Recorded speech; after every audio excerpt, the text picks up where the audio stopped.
Bienvenue si vous nous rejoignez sur TV5 Monde. 64 minutes, deuxième partie, place à l'actualité politique en France où se prépare vraisemblablement un remaniement ministériel.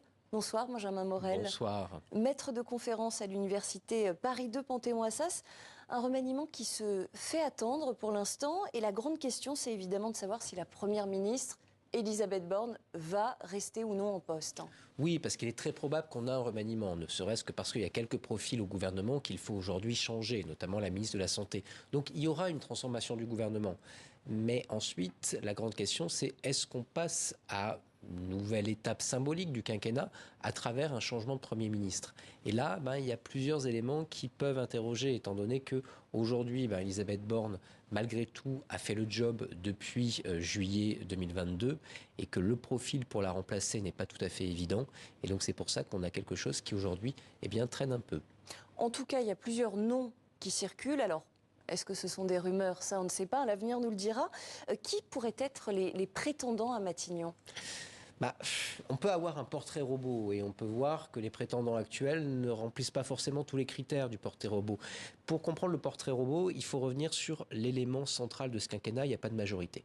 Il n'y a pas de majorité à l'Assemblée nationale, la majorité est relative et elle est de plus en plus divisée. Il vous faut donc un profil qui permette de tenir cette majorité fracturée par la loi immigration, qui est capable de parler à Sacha Houlié, mais également à Horizon, et d'élargir cette majorité, notamment en tendant la main à LR et parfois à une partie de la NUP quand ça peut être nécessaire. Cette situation-là, ce profil-là, il n'est pas tout à fait évident en Macronie. Elisabeth Borne n'y est pas si mal parvenue, in fine, depuis juillet 2022. Aujourd'hui, les noms qui circulent, ce ne sont pas des noms qui montrent une forme de capacité, je dirais, de parlementaire rompu au métier, mais cette vision-là, ce profil-là, il existe assez peu en Macronie. Alors on parle de Sébastien Lecornu. L'actuel ministre de la Défense. Exactement. Donc qui a pas mal d'entre-gens, qui a montré qu'il était capable de structurer des réseaux, notamment des réseaux de locaux, etc., qui vient plutôt de la droite de la majorité, c'est vrai. Il est quand même très jeune aussi dans son parcours politique. Il est très jeune. Alors il vient plutôt de la droite de la majorité, mais il n'est pas trop marqué politiquement. Il est plutôt d'une droite qui apparaît sociale. Et donc ce faisant, il peut malgré tout parler à la gauche. On parle également de Julien de Normandie. Cela dit, Sébastien Lecornu, c'est une hypothèse qui ne plaît pas à tout le monde chez les alliés d'Emmanuel Macron et notamment à François Bayrou. Pourquoi est-ce que le profil de Sébastien Lecornu dérange? Ça ne plaît pas à François Bayrou parce qu'il y voit une forme d'entrée du sarkozysme dans le gouvernement avec la main de Nicolas Sarkozy. Donc là, vous avez des enjeux qui sont des enjeux internes à la majorité, avec qui plus est un passif entre les deux hommes qui fait que aujourd'hui il y a en effet une hypothèque sur la possibilité de voir Sébastien Lecornu entrer à Matignon. On parle également de Julien de Normandie qui est un peu un même profil mais plutôt orienté à la gauche de la majorité, qui a un avantage, c'est qu'il a la grande confiance d'Emmanuel Macron. Oui, lui il faisait déjà partie, il avait déjà joué un rôle dans le précédent quinquennat, notamment au logement et à l'agriculture. Exactement. Mais l'un comme l'autre en réalité n'ont pas de grande carrière parlementaire. C'est pas des manœuvriers du Parlement, c'est pas des Michel Rocard, c'est pas non plus ces présidents du Conseil des 4e et 3e Républiques qui savaient construire des majorités. Ce sont des personnalités qui peuvent être relativement consensuelles et qui ont le sens de la négociation. C'est pour ça qu'on va les chercher, également parce qu'ils ont la confiance du président de la République, mais il n'est pas sûr que ce soit suffisant. Alors justement, vous évoquiez des personnalités qui n'avaient pas cette capacité de manœuvre au niveau parlementaire. Il y a un troisième nom qui a été cité dans la presse, c'est celui de Richard Ferrand, l'ancien président de l'Assemblée nationale. Est-ce que lui, en tout cas, dit qu'il ne veut pas y aller? Est-ce que vous pensez que c'est une option qui pourrait être envisagée par Emmanuel Macron? Alors, il a refusé clairement, et c'est pas la première fois qu'il le dit, et là ça paraît acté, d'entrer, que ce soit à Matignon ou de revenir au gouvernement. Pour des raisons qui sont à la fois des raisons personnelles probablement, mais qu'on peut également essayer de contextualiser. C'est-à-dire que Richard Ferrand, en effet, pourrait en Macronie ressembler au portrait robot. En tout cas, c'est peut-être celui qui se rapproche le plus d'un portrait robot de parlementaire rompu au métier, capable de construire des majorités. Néanmoins, il y a plusieurs passifs qui rendraient son entrée à Matignon compliquée.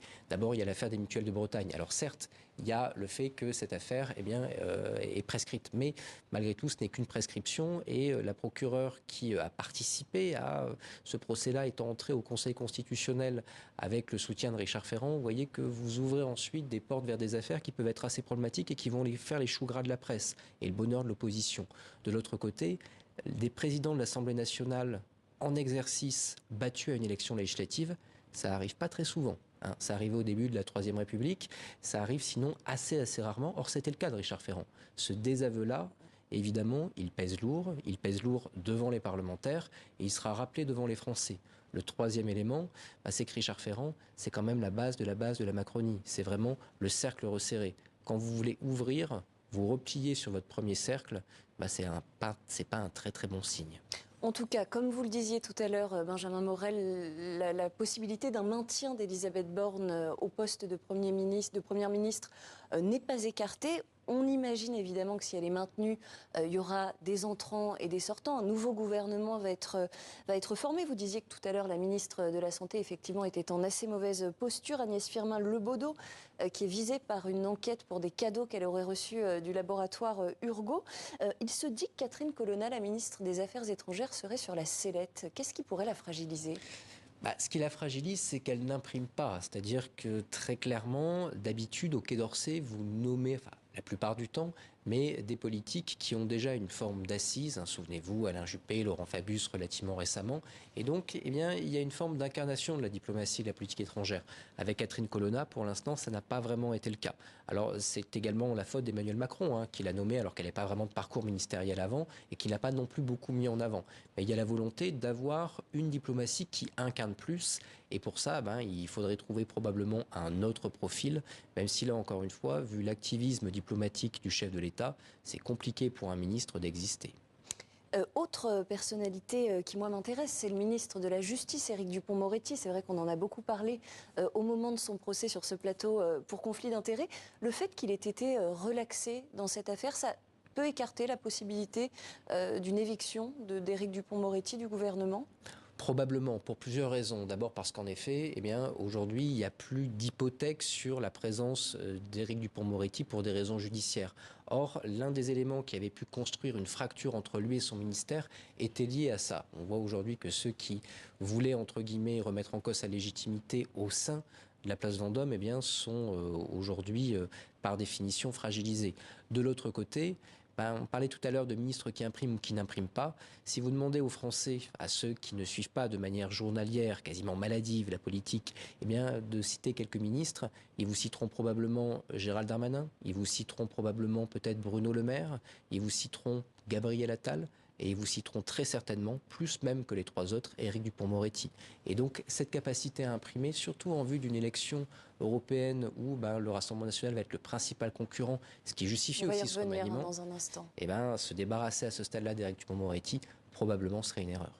Une dernière question pour clore ce volet consacré à ce remaniement. Est-ce que c'est difficile pour le gouvernement, pour Emmanuel Macron aujourd'hui, de trouver des candidats au poste de ministre ?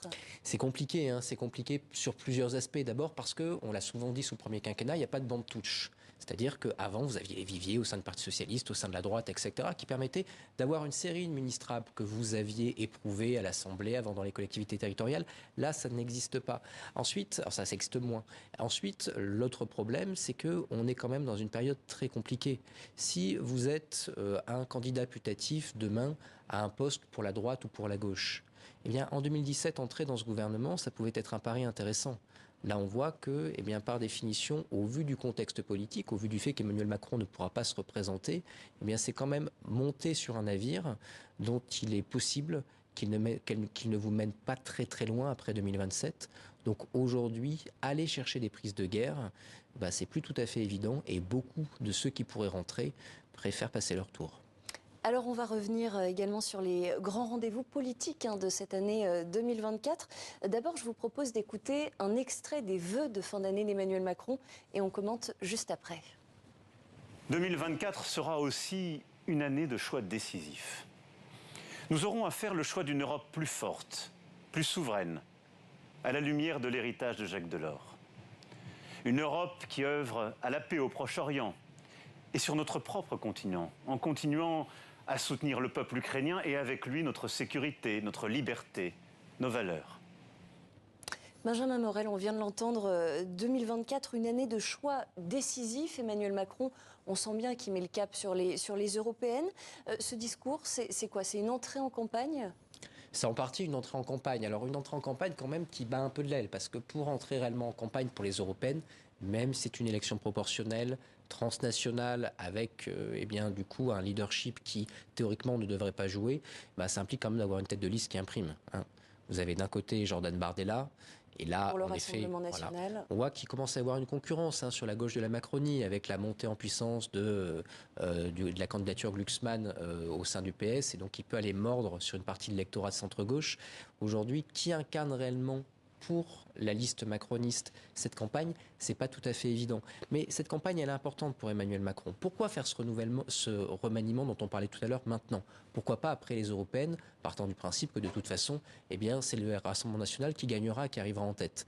Eh bien, parce qu'en réalité, si c'est une humiliation pour la liste macroniste, ça va être très compliqué de gouverner par la suite. Pour éviter de rentrer dans une période de canard boiteux, pour éviter d'être, eh bien, de perdre totalement le contrôle de la fin du quinquennat, Emmanuel Macron a quand même besoin d'apparaître comme étant un chef qui amène à la victoire. Donc cette campagne européenne, elle est évidemment importante pour le leadership européen d'Emmanuel Macron, mais elle est également importante d'un point de vue interne.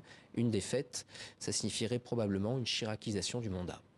Alors on va écouter justement un extrait des vœux de sa rivale politique, Marine Le Pen, du Rassemblement national, qui a effectivement, elle aussi, évoqué ces élections européennes. Aussi, l'année 2024 sera celle de la confirmation de la pertinence et plus que jamais de l'actualité de nos idées pour rendre leur grandeur à la France et à son peuple. Je pense évidemment aux élections européennes qui auront lieu le 9 juin prochain. Comme nous avons mis Emmanuel Macron en minorité à l'Assemblée, il nous revient désormais de rendre sa famille politique minoritaire au Parlement européen.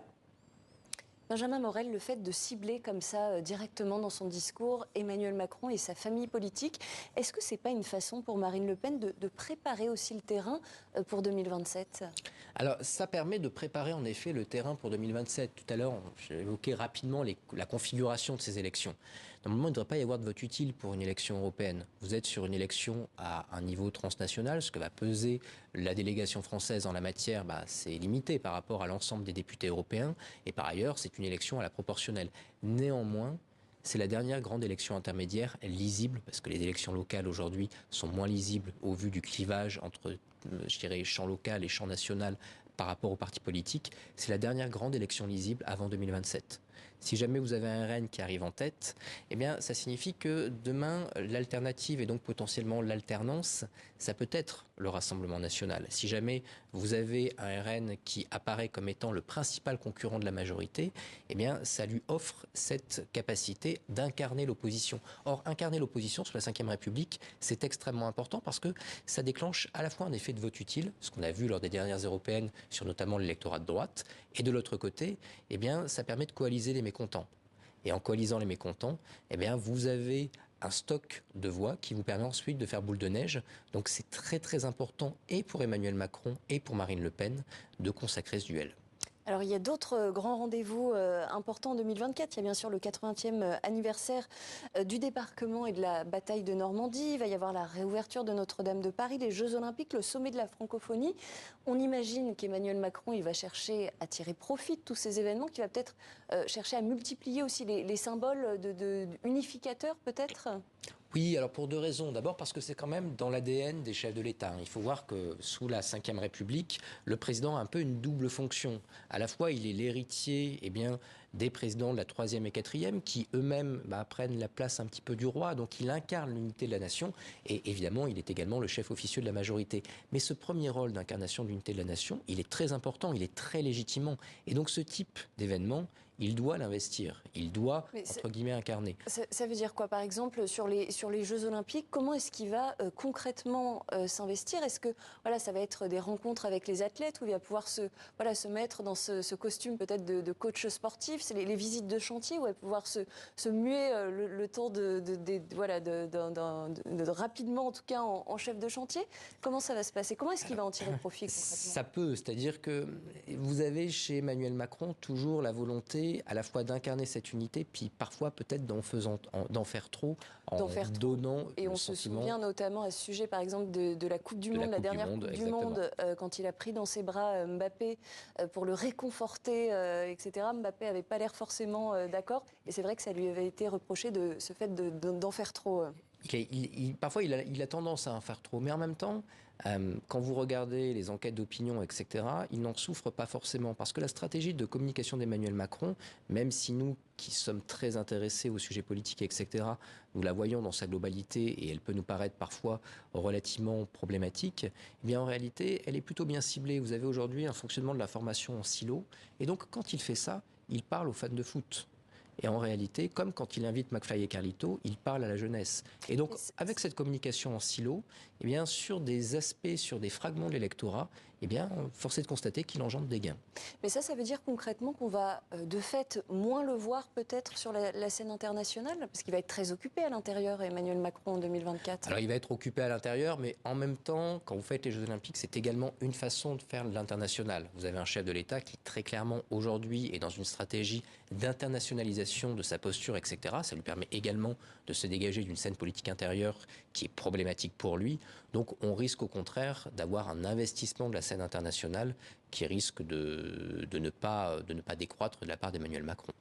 Et dernière question consacrée au sommet de la francophonie qu'Emmanuel Macron va effectivement accueillir en 2024. Quels vont être les enjeux pour Emmanuel Macron ?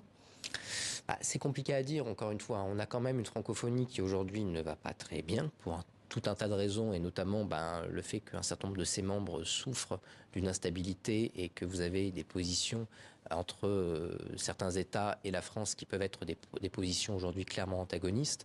On a un Emmanuel Macron qui a essayé d'inaugurer une nouvelle approche de ces sujets. On voit que cette approche aujourd'hui ne donne pas forcément de bons résultats. La question, c'est est-ce qu'il y aura un changement de pied ? À suivre en tout cas. Merci beaucoup Benjamin Morel d'avoir répondu à nos questions